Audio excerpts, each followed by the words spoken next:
correlation in scatter plots. So today you're going to be able to estimate and interpret the correlation when we're looking at a scatter plot. And you should be able to match scatter plots with its given correlation. So we're going to start off with thinking about this idea of the key parts of describing a pattern that is in a scatter plot, so the correlation. And so what we've been looking at is we've been looking at the direction, if it's been negative or positive, if the data points or the pattern in our scatter plot, is it strong, is it weak, is it moderate? Is there no correlation whatsoever? Is it linear or not? And we're going to continue to build upon those. So let's first talk about correlation in terms of R. It is the measure between the strength and the direction, of a linear relationship between two variables. And so far, we haven't been able to put a number to it, and today we are. So our correlation R, it is a number in between -1 and 1.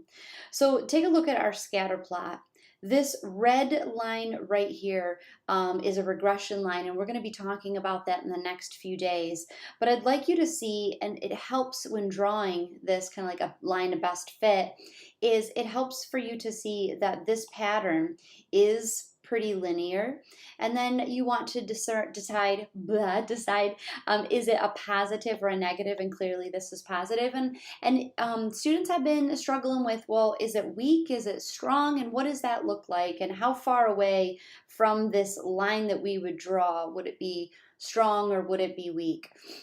And so we're going to continue to look at that, and we're going to look at kind of numbers that would, the correlation numbers between -1 and 1 that match with scatter plots.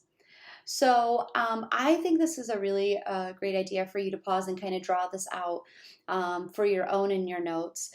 If you take a look at the first here, this is negative and it is strong relationship. Now you'll notice that the correlation R is given the value of -0.99, almost -1. So extremely strong correlation. This is a negative, right? -0.67, and this would be a moderately strong or moderate negative correlation. And this is an example of -0.33. This would be an example of a negative weak. So negative, of course, would have that going down. The slope basically is going down, and it has a negative number up in front. So it's 0.33. So this would be a weak negative correlation. This is no correlation whatsoever. We cannot draw a linear line that follows the pattern. This one would be a weak positive at a positive 0.33, pretty weak, not weak, a moderate positive, excuse me, and then a strong positive at a 0.99. All right, so after today's lesson, I want you to be able to look at a scatter plot and give a number representation of what the correlation is. So let's go ahead and practice 4 together. And while we do this, I'd like you to pause this video. I want you to try this out on your own. I've listed 4 different correlation and numbers, and you are going to match each one of them to the graphs A, B, C, or D. So go ahead and pause this right now and try this out.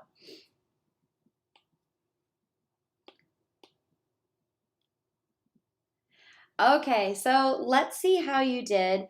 The first A would be 0.999. Good. Let's think about where's the negative, because I notice there's only one negative there.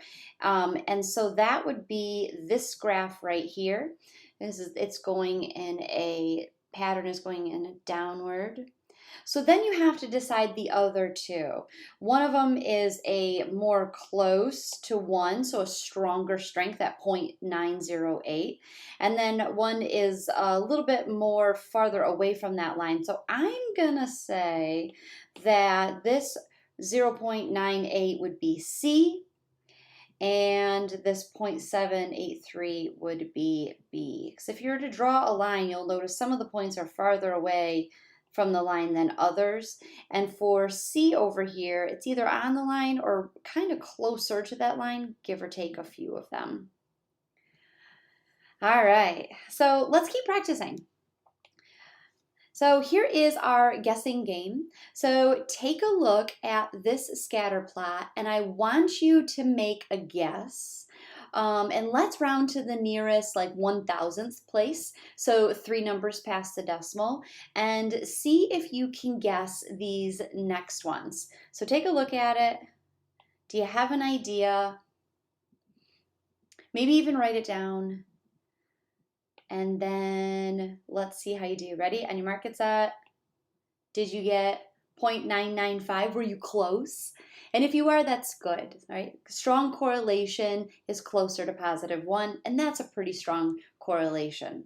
Okay, so let's try another one.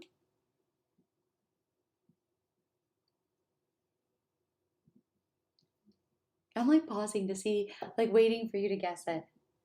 So then if you're kind of like lost, you should think to yourself, okay, is this linear in terms of I can draw a straight line where most of the pattern, most of the points are kind of the direction it's going in, and something like this. And then you have to determine, well, how far away is the data points from that line? And that's usually very helpful. Okay, you ready? 0.339. Not bad, not bad. Okay, let's do a couple more.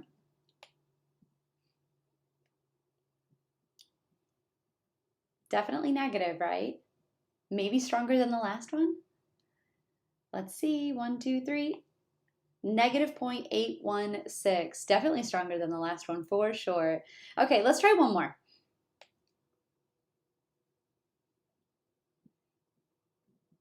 Do you have an idea? Positive, right? And this one's about 0.507. All right, so don't worry, you're not going to be like looking like on a test question and give me your best guess. It's just a good idea for you to practice so that way when you're able to look at a scatter plot, you're able to determine basically in a roundabout area what the correlation would be. I'd like you to pause this video and try to interpret the correlation here.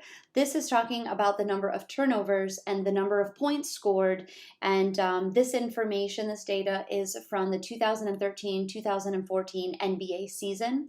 And it does say that the correlation is 0.92 between turnovers and points. So I'd like you to pause this video and interpret this correlation value. Okay, so you would answer this question, you would say, if I was going to interpret the correlation, I would say that it is the correlation of a 0.92, right, between turnovers and points of the NBA season of 2013-2014 is strong and it is positive. All right. So just because there is a correlation, right, turnovers and points, just because there is a correlation, it doesn't necessarily mean that one causes the other. So I want you to take a look at this graph here. This graph is the age of Miss America and murders by steam, hot vapors, and hot objects. I know this seems kind of weird, but if you take a look at the two, wouldn't you say there's a correlation? I know it's really weird. I know it is. But I mean, look, it definitely